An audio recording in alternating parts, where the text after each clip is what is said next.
오늘 은혜 받을 하나님의 말씀은 이사야서 60장 1절에 3절입니다. 이사야서 60장 1절에서 3절입니다.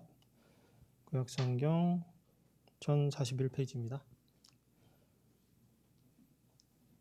다 찾으셨으면 합독하도록 하겠습니다. 일어나라, 빛을 발하라. 이는 내 빛이 이르렀고 여호와의 영광이 내 위에 임하였음이니라. 보라, 어둠이 땅을 덮을 것이며 캄캄함이 만민을 가리려니와 오직 여호와께서 내 위에 임하실 것이며 그의 영광이 내 위에 나타나리니 나라들은 내 빛으로 왕들은 비치는 내 광명으로 나오리라. 아멘.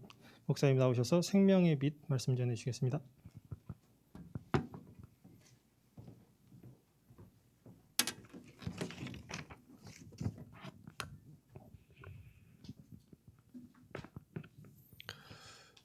제가 그 인터넷 기사에서 이 단어를 읽고서 조금 생각을 좀 하게 된 게 있는데요.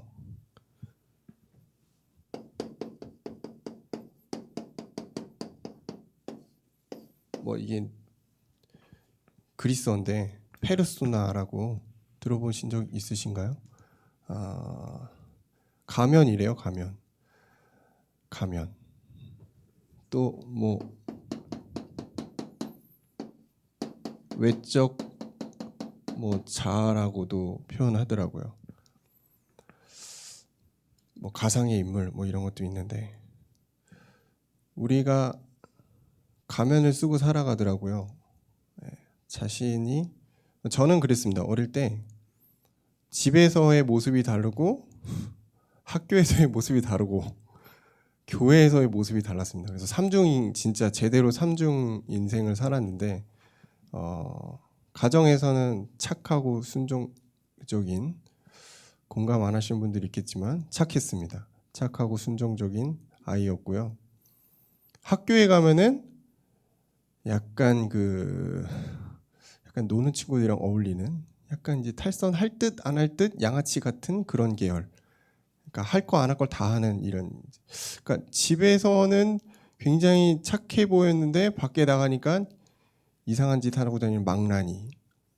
교회 가면 어떨까요? 엄청 홀리하지. 엄청 신앙생활 잘하는 것처럼 홀리하겠다. 이게 환경에 따라서 저의 모습이 계속 바뀌어지는 거예요. 그러니까 어떻게 해야 되죠? 가면을 써야 되는 겁니다. 나중에는 뭐가 오냐면은 진짜 나는 뭐지? 진짜 나는 어떤 모습이지가 궁금해지는 거예요. 교회에서의 내가 진짠가? 가정에서의 내가 진짠가? 학교에서의 내가 진짠가? 학교 애들이랑 놀 때. 여러분은 어떤 가면을 지금 가지고 계십니까? 요즘에는 그 온라인 세계가 많이 발전했잖아요. 그래서 메타버스 이런 것도 있다 하더라고요. 보이지 않는 가상현실에서 나를 드러내는데 진짜 내가 아닌 내가 나오고 있는 거예요.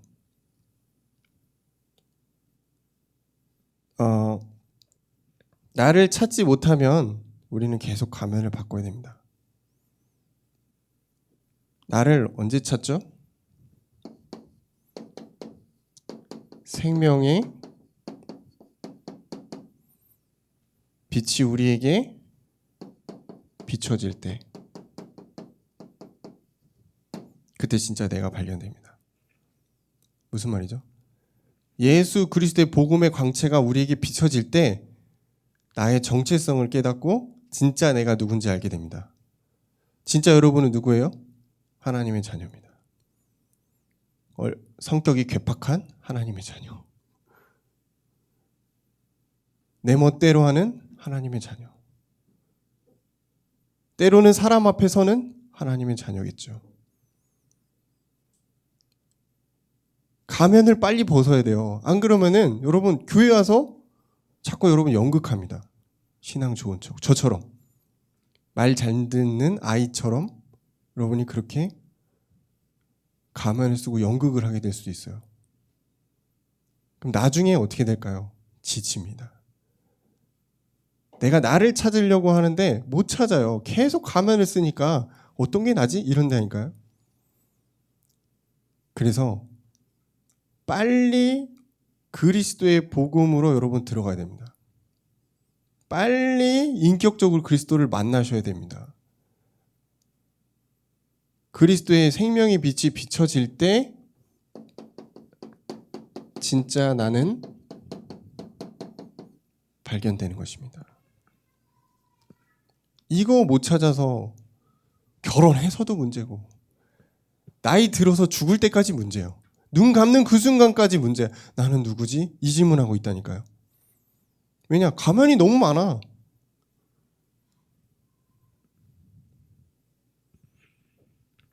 그리스도 안에서 진짜 여러분 발견하시기 바랍니다.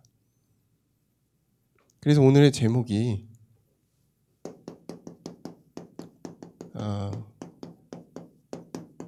생명의 빛입니다. 이사야서 60장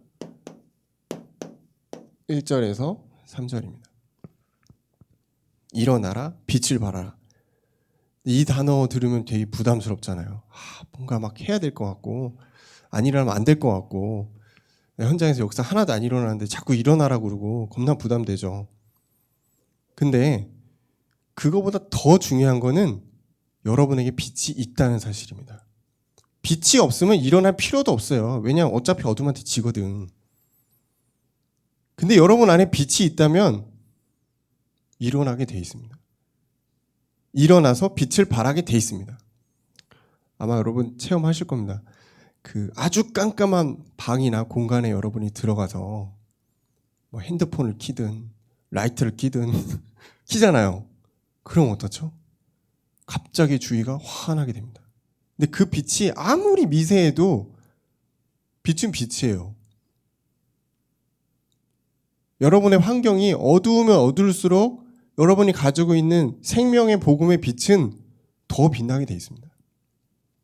그러니까 핑계댈 게 없는 거예요. 복음 가지고 있는데 내가 핑계댈 게 없는 거예요. 왜? 어두울수록 더 빛나는 게 복음이니까. 여러분에게 빛이 있다는 사실 잊으시면 안 됩니다. 여러분이 그리스도 예수로 거듭난 하나님의 자녀라는 사실을 절대 잊으면 안 됩니다.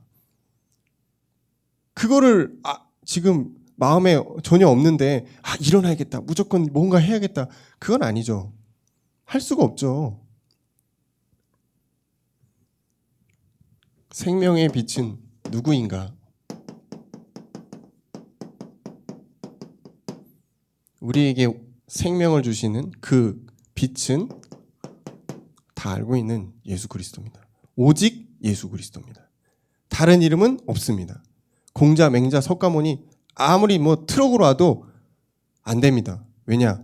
성경에서 단 한 존재만 우리의 문제를 해결할 수 있다고 말했거든요. 하나님을 만날 수 있는 존재라고 정확하게 명시했기 때문입니다. 오직 예수 그리스도. 그분이 우리의 참 생명의 빛입니다.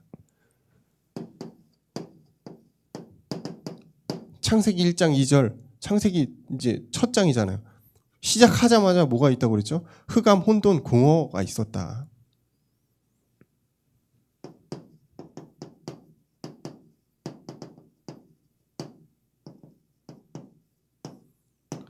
분명히 제가 올라오면서 오늘은 글씨를 차분차분하게 잘 써야겠다라고 생각을 했는데 여지없이 바로 무너지네요. 흑암, 혼돈, 공허가 있었다는 거예요. 근데 이게 이 땅에만 있었습니까? 구원받기 전에 여러분의 모습은 어땠죠? 완전 흑암이었다니까. 카오스. 완전 엉망진창이었다니까. 생각하는 모든 것이 악했고 하나님과 반대되는 삶을 살았고, 그죠? 물론 개 중에는 저처럼 착하게 산 분들이 있을 거라고 믿습니다. 네, 착하게 살았어요. 근데 착하게 산다고 다가 아니고 그죠? 흑암, 혼돈, 공허, 이게 태어나는 모든 인간에게 다 있었다는 거예요. 그래서 제일 먼저 뭘 창조하시죠? 창세기 1장 3절. 빛이 있으라. 여러분 이 구절에 되게 집중하셔야 됩니다. 누구도 해답을 제시할 수가 없어. 빛이 있어야 되는 거예요. 여러분의 인생에 생명의 빛이 없으면 이게 참 힘들어요. 계속 깜깜한 데를 가야 돼요. 혼자. 이게 맞나 저게 맞나. 세상의 지식, 세상의 성공, 돈, 명예 이런 거 따라가다가 끝난다니까요. 빛이 있으라. 여러분의 인생에 빛이 있으라. 예수 그리스도의 생명의 빛이 있으라. 여러분 오늘 막 뒤에 제가 더 할 거지만 사실은 다 잊어버리셔도 되고요. 딱 한 가지만 기억하고 가시면 됩니다. 내 안에 예수 그리스도의 생명의 빛이 있다는 것입니다. 그러니까 괜찮은 거예요. 그러니까 여러분, 여러분 앞에 문제들을 여러분 넘길 수 있어요. 빛이 있습니다. 이사야 60장 1절에서 3절 오늘 이제 읽은 구절이죠. 일어나라 빛을 발하라. 여러분 빛이 있다는 거예요. 이 빛이 여호와의 영광인 것입니다. 그냥 뜨거운 빛 이게 아니라니까요. 일사광선 이런 수준이 아니고 하나님의 영광이 여러분에게 임하는 것입니다. 예수 그리스도의 능력이 그 정도는 됩니다. 하나님의 영광이 임한다. 내가 가는 그 현장마다 하나님의 영광이 임한다. 뭘 뜻하죠? 하나님의 나라가 임하는 것입니다. 목사님 저는 지금 삶이 너무 어렵고 내 현장에선 되는 것도 없고 나는 막내고 거의 청년들 막내잖아요. 직장에서. 나는 지금 힘들고. 근데 그것과 상관없이 영적인 빛이 여러분에게 임한 것입니다. 여러분 이미 영적으로 여러분은 승리하고 있어요. 그게 육신의 승리로 전환되는 그 타이밍이 있습니다. 거기까지만 여러분 버티면 돼요. 버티는 게 아니지. 하나님의 은혜로 여러분 함께 하는 거죠. 여호와의 영광입니다.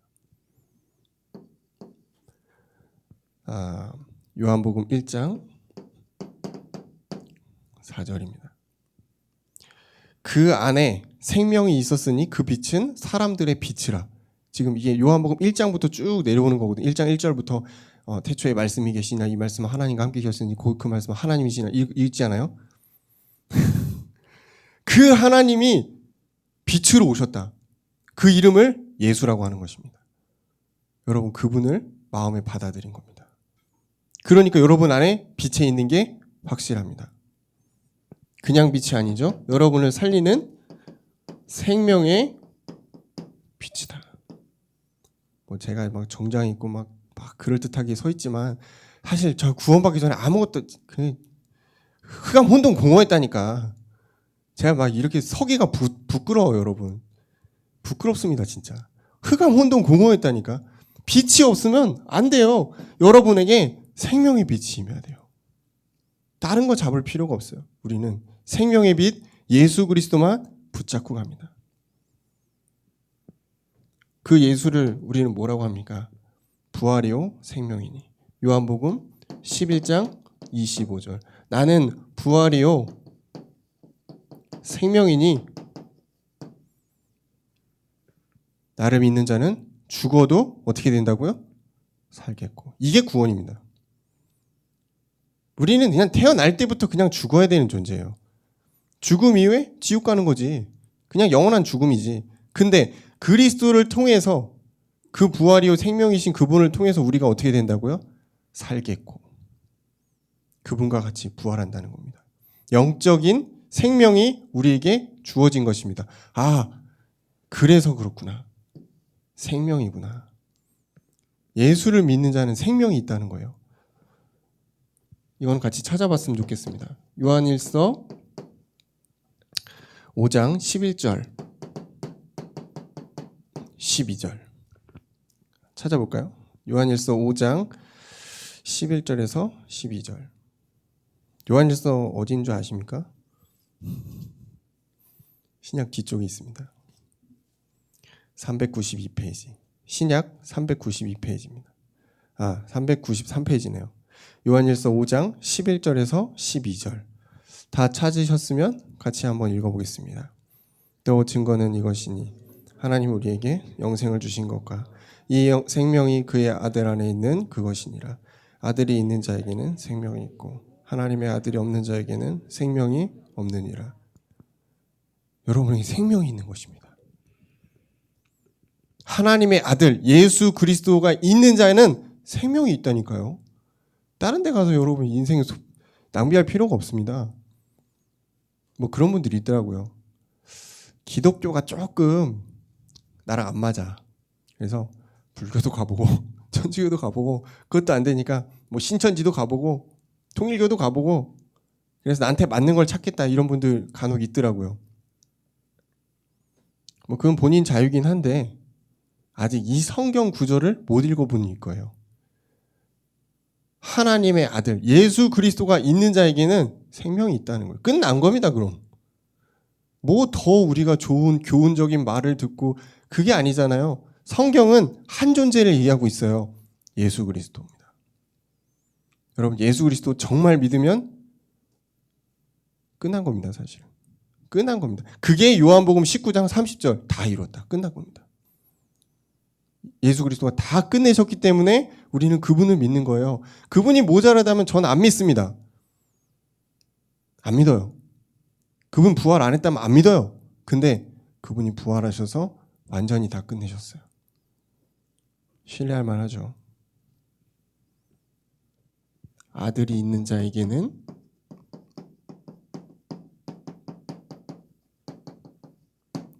생명이 있다.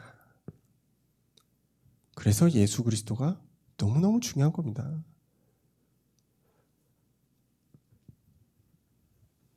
그러면은 이 생명의 빛을 어떻게 누릴 수 있을까요? 생명의 빛이 누군지는 알았어. 아, 그래. 정체를 발견했어. 근데 그 다음 이걸 어떻게 우리가 계속 만들어 가냐? 이 생명의 빛 예수 그리스도를 우리가 어떻게 누리냐? 단을 쌓는 것입니다. 예배입니다. 우리 저번 주 강단의 말씀에 나왔던 부분이죠. 단이 뭐죠? 아브라함이 가는 곳마다 단을 쌓았더라 이렇게 돼 있죠. 야곱이 단을 쌓았더라 이렇게 돼 있어요. 단이 뭡니까? 제사입니다. 지금 우리로 따지면 예배예요. 예배. 여러분 지금 하는 이 예배예요. 근데 이 예배를 그냥 드리면 안 되고요. 요한복음 4장 24절 영과 진리로 드리는 것입니다. 옛날 성경으로 신령과 진정으로 우리의 마음과 생각을 다해서 이게 신령과 진정이죠. 이게 예배입니다. 자, 쉽게 이해해 볼까요? 만약에 이 자리에 하나님이 형상을 가지고 여기 제 옆에 딱 있다. 여기 앉아 계시다. 물론 제가 그럼 설교하면 안 되겠죠. 계시다. 여러분 어떨까요? 진짜 여러분의 마음을 다해서 드릴 겁니다. 그죠? 아, 하나님이 진짜 오셨다. 아, 다 홀리한 것. 난리 납니다. 이렇게 막 엄청 부흥하겠지. 근데 눈에 보이지 않으니까 우리의 마음이 다른 데를 보고 있어요. 아이, 뭐 예배 뭐 유튜브로도 볼 수 있고 요즘에 많잖아요. 여러분 이 예배가 하나님이 여러분에게 임재하시는 그 예배입니다. 여러분의 마음과 생각을 꿰뚫어서 성령이 역사하시는 시간인데 여러분의 그 작은 불신앙과 말도 안 되는 생각들이 성령의 역사를 방해하고 있다면 큰 죄겠죠. 물론 이 시간이 굉장히 졸린 시간인 건 알고 있습니다. 굉장히 졸린 시간이죠. 아마 저도 저기 있었으면 졸았을지도 몰라요. 그래서 조는 거는 어쩔 수 없습니다. 하나님이 사랑하는 자에게 잠을 주신다고 그랬어요. 괜찮아요. 저 눈치 보지 마시고 조셔도 됩니다. 근데 중요한 건 예배는 영과 진리로 드리는 것입니다. 이게 뭐 패스하는 과목이 아니잖아요. 그죠? 그럼 뭐 몇 번 예배 와서 도장 찍으면 뭐 천국 가고 이런 거 아니지 않습니까? 그죠? 예배 많이 오면 응답 많이 오고 이런 거 아니거든요. 한 번의 예배를 영과 진리로. 그럼 여러분 그 예배를 성공하는 것입니다. 그 예배를 하나님 기뻐하신다니까요. 아브라함이 단 쌓으면서 적당히 대충 쌓았을까요? 아니에요. 아브라함이 새 한 마리 안 쪼개가지고 이스라엘 백성이 400년 동안 종사해야 했잖아요. 애고에서. 예배는 되게 무서운 겁니다, 여러분. 생각보다 무서워요. 영과 진리로 예배하는 자를 하나님 찾으십니다. 이 예배를 어디서 드립니까? 어디서겠어요? 성막이지. 이스라엘 백성의 성막, 지금의 우리의 교회입니다. 물론 우리의 가정 현장에서 예배드릴 수 있습니다. 그럼 거기가 이제 교회가 되는 거죠. 여러분이 매일 현장에 있잖아요. 그 현장의 자리에서 내가 예배할 수 있습니다. 그럼 그 현장에 예배처가 되는 거죠. 근데 주일이라는 우리가 충분히 시간을 가질 수 있는 그 시간에 이 교회라는 공간을 우리가 오지 않고 혼자 예배를 이렇게 프리하게 드린다. 그것이 반복된다. 교회를 이해하지 못한 겁니다. 교회는 마태복음 16장 18절에 보니까 반석이라고 그랬어요. 음부의 건세가 이기지 못하는 반석이 교회래요. 제가 동편마을 살잖아요. 일단지. 그러면 막 애기들 막 왔다 갔다 하면서 교회 보거든요. 되게 멋있어요. 막 밤에 이렇게 딱 불빛 켜져가지고 동북교회 딱 멋있거든. 엄청 엄청 크잖아요. 근데 이 건물 자체에 우리가 대단하다 뭐 이런 걸 하라는 게 아니에요. 여러분, 이 교회 자체가 굉장히 하나님의 기쁨입니다. 작은 교회, 큰 교회 상관이 없어요. 그냥 교회 자체가 하나님의 기쁨이고 이 교회가 서 있는 것만으로 음부의 권세가 이기지 못하리라. 교회는 세상을 비추는 빛입니다. 여러분, 막 경찰서 많은 것보다 교회 한 개 서 있는 게 더 낫대요. 범죄율이 낮대요. 그냥 서 있기만 하는데 와서 사람들이 그냥 구시기도 새벽기도 예배드리고 뭐 아무것도 안 하잖아요, 우리가. 그죠? 근데 흑암이 싫어한다는 거예요. 교회를 건물로 이해하시면 안 됩니다, 여러분. 교회는 하나님이 임재하시는 곳입니다. 교회는 또 우리 후대들이 성장하는 렘넌트 센터이기도 합니다. 우리 자신이 은혜 받는 곳이기도 하고 서로 그리스도의 은혜를 나누는 공동체이기도 합니다. 절대 편의에 따라서 예배를 드리시면 안 돼요. 유튜브에서 막 이것저것 막 잡다한 거 막 다 주워 듣고서 이상한 신학과 여러분 이상한 예배관을 가지시면 안 됩니다. 교회를 통해서 여러분의 신앙을 만들어 가셨으면 좋겠습니다. 그게 바른 거예요. 요즘에 뭐 이제 워낙 이제 코로나 시대다 보니까 사람들이 이제 비대면이라고 해가지고 교회 못 오니까 이것저것 막 다 주워 듣거든요. 근데 듣다 보니까 좋은 거 있는 거예요. 근데 그게 좀 무서운 부분입니다. 이상한 진짜 설교가 나올 때도 있거든요. 교회. 그리고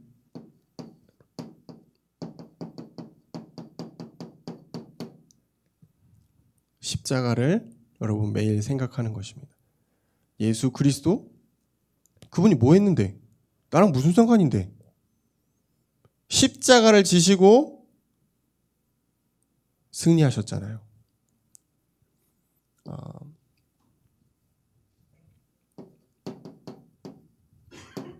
그래서 십자가에서 모든 것을 다 이루셨습니다. 결론입니다. 여러분, 그리스도를 누리는 부분은 예수 그리스도가 다 끝내셨다라는 결론이 나는 것입니다. 그게 매일매일 여러분 나는 것입니다. 안 그러면은 자꾸 속아요. 우리의 상황, 우리의 현실, 상처 이런 것들 생각하면서 자꾸 속아요. 그리스도가 이미 끝냈는데 이것을 누리는 것입니다.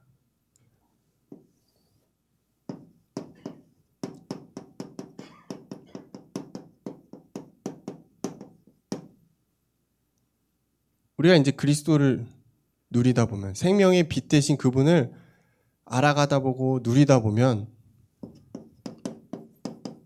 자연스럽게 일어나는 게 있습니다. 치유입니다. 원래의 모습으로 돌아가는 겁니다. 내가 그리스도 안에서 회복되는 것입니다. 조금 기분 나쁠 수도 있어요. 아, 내가 왜 회복될 게 뭐가 있어? 나 멀쩡하고 지금 잘 살고 있는데 목사님 무슨 말씀이십니까? 네, 잘 생각해 보세요, 여러분. 여러분, 기도가 잘 돼요? 말씀이 정말 막 계속 막 꽂힙니까, 여러분? 여러분 불신앙 안 합니까? 하죠. 합니다. 인간인데 어떻게 안 하겠어? 여러분의 마음과 생각이 항상 복음, 전도, 선교, 렘넌트, 교회 여기 있습니까? 아니죠. 막 흔들리죠. 그런 부분, 모든 부분들, 상처, 그런 것까지 하나님이 복음으로 치유해 가시는 겁니다. 전 지금도 치유받고 있습니다. 끝없이 치유받을 것 같아요. 죽을 때까지 눈 감는 순간까지 저는 그리스도가 저를 치유할 거라고 믿습니다. 아니, 목사님 정도면 되지 않았을까라고 생각하죠. 맞습니다. 인간은 생각보다 추악하더라고요. 시커매요. 복음으로 포장해놨어. 덧칠해놨어. 속 알맹이가 안 바뀌어요. 지금 막 다 바뀌신 것처럼 그럴듯하게 앉아 계시는데 여러분 집에 가서 혼자 골방에서 기도해 보세요. 나의 추악한 모습을 보게 됩니다. 그래서 우리는 오늘도 그리스도를 통한 치유가 필요하구나.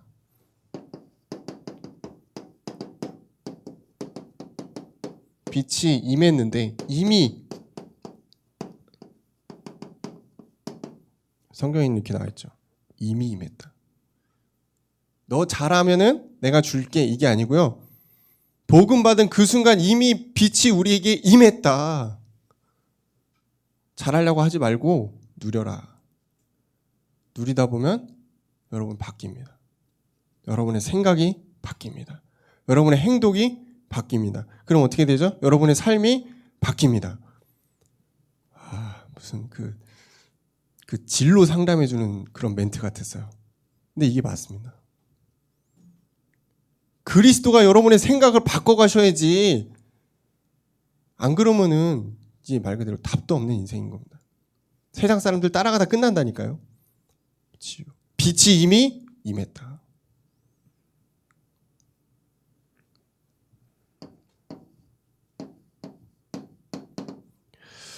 요한복음 15장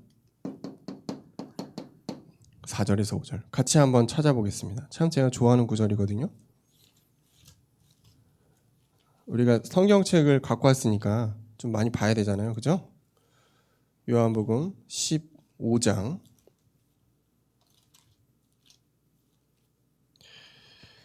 4절에서 5절. 요한복음 15장 4절에서 5절. 신약 성경 173페이지입니다. 같이 읽어보겠습니다. 내 안에 거하라 나도 너희 안에 거하리라. 가지가 포도나무에 붙어 있지 아니하면 스스로 열매 맺을 수 없음 같이 너희도 내 안에 있지 아니하면 그리하리라. 나는 포도나무요 너희는 가지라. 그가 내 안에 내가 그 안에 거하면 사람이 열매를 많이 맺나니 나를 떠나서는 너희가 아무것도 할 수 없음이라. 우리 주 예수 그리스도께서 포도나무라니까요. 너희는 가지니. 아니, 나무에서 가지가 떨어지면 어떻게 됩니까? 끝나는 거지. 계속 붙어 있으면 어떻게 돼요? 사과나무 오면 사과 열리고 감나무 오면 감 열리고 그런 거예요. 왜 내 인생은 응답이 없지? 너무 컸어요. 왜 나는 안 되지? 왜 난 열매가 없어? 여러분, 그리스도에게 붙어 있으세요. 기다리세요, 조금만. 그럼 그때가 언제입니까? 때와 시기는 너에게 알려주지 않았다니까요. 너희 알 바 아니요. 하나님이 때가 되시면 일하는 거지. 그죠? 그래서 내 안에 거하라. 여러분, 그리스도 안에 붙어 있으면 치유가 시작됩니다. 내 안에 거하라. 맞냐 틀리냐 응답이 있냐 없냐 그럴 필요가 없어요. 확실합니다. 그리스도는. 기다리세요. 하나님이 신호 줄 때까지 기다리는 겁니다. 내 안에 거하라. 나를 떠나서는 너희가 아무것도 할 수 없는 존재입니다. 여러분 우리는 아무것도 아닌 존재예요. 사실은 뭐 지금 여러분 젊으니까 막 되게 막 다 할 수 있을 것 같잖아요. 근데 어때요? 현장에 나가 보면 작고 초라한 존재입니다, 여러분. 예, 혼자서 뭐 하기 힘든 존재예요. 나를 떠나서는 너희가 아무것도 할 수 없습니다. 힘든 곳에 있는 분일수록 더 이 말씀 잡으시기 바랍니다.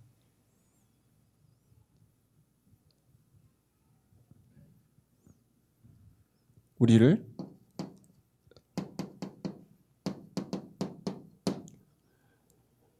세상의 빛과 소금으로, 소금과 이 순서대로 하면은 우리를 하나님이 소금이라니까요. 너희가 빛이다 그랬어요. 소금은 물론 양념에도 쓰이지만 살균 작용이 있더라고요. 부패하지 않게.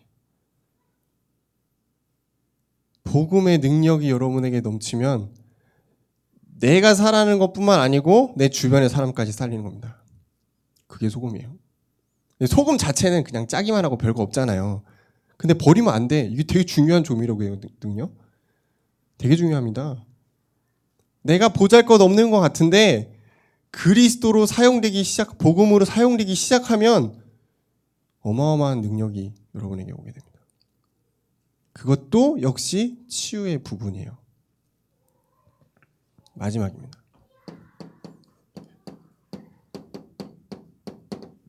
고린도후서 4장 4절에서 6절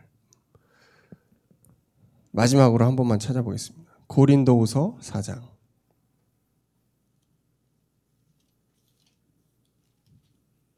4절에서 6절. 고린도 후서는 신약 289페이지입니다.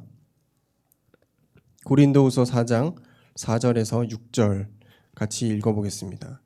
그 중에 이 세상의 신이 믿지 아니하는 자들의 마음을 혼미하게 하여 그리스도의 영광의 복음의 광채가 비치지 못하게 함이니 그리스도는 하나님의 형상이니라. 우리는 우리를 전파하는 것이 아니라 오직 그리스도 예수의 주 되신 것과 또 예수를 위하여 우리가 너희의 종된 것을 전파함이라. 어두운데 빛이 비치라 말씀하셨던 그 하나님께서 예수 그리스도의 얼굴에 있는 하나님의 영광을 아는 빛을 우리 마음에 비추셨느니라. 복음의 광채를 비추셨다. 누구에게? 우리에게.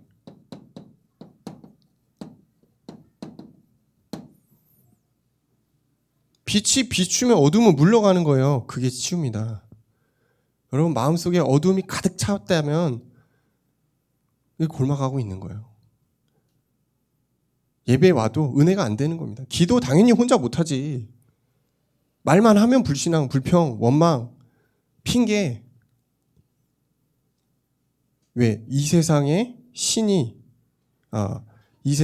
믿지 않은 자들의 마음을 혼미하게 한다고 그러니까. 근데 믿는 자의 마음도 혼미하게 해요. 계속 혼미해져 있는 상태인 거지. 말씀이 들어갈 수 없는. 그래서 하나님의 영광을 아는 빛을 우리 마음에 비추신다. 여러분의 마음이 열려서 그리스도의 빛을 받아들이시기를 주의 이름으로 축원합니다.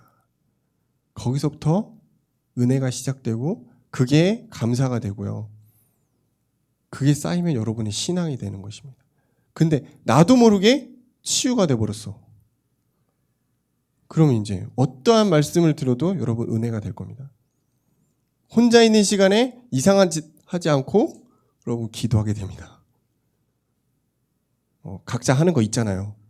혼자 있는 시간에 하는 거. 그때 하나님을 바라보게 된다. 그러면 뭐 엄청 행복해요. 신앙이 행복하고 삶이 행복하고 미래가 두렵지 않고 현장이 정복되기 시작하는 겁니다. 생명의 빛입니다. 여러분 이미 빛이 임했다. 두려워하지 마라. 청년들 다 걱정하고 염려하고 두려워할 필요가 없어. 왜? 빛이 이미 임했다. 그죠? 복음의 광채가 비쳤다 이미. 걱정하지 말아라. 너희는 가지니 붙어 있어라 그리스도에게. 여러분 예배를 놓치지 마시고 교회를 바르게 하시고 십자가로 결론 내시기 바랍니다. 그럼 됩니다. 기도하겠습니다. 감사합니다. 우리가 세상에 살다 보니 여러 가지 가면도 쓰고 나의 모습을 찾기 위해 발버둥 치는데 예수 그리스도를 통해 우리에게 생명의 빛이 이미 비춘 줄로 믿습니다. 우리에게 하나님을 믿는 순수한 굳건한 믿음을 허락하시고 무엇보다 우리가 그리스도 안에 있을 때 생명의 빛이 우리와 함께함을 깨닫는 한 주가 되도록 역사하여 주옵소서. 예수님 이름으로 기도합니다. 아멘.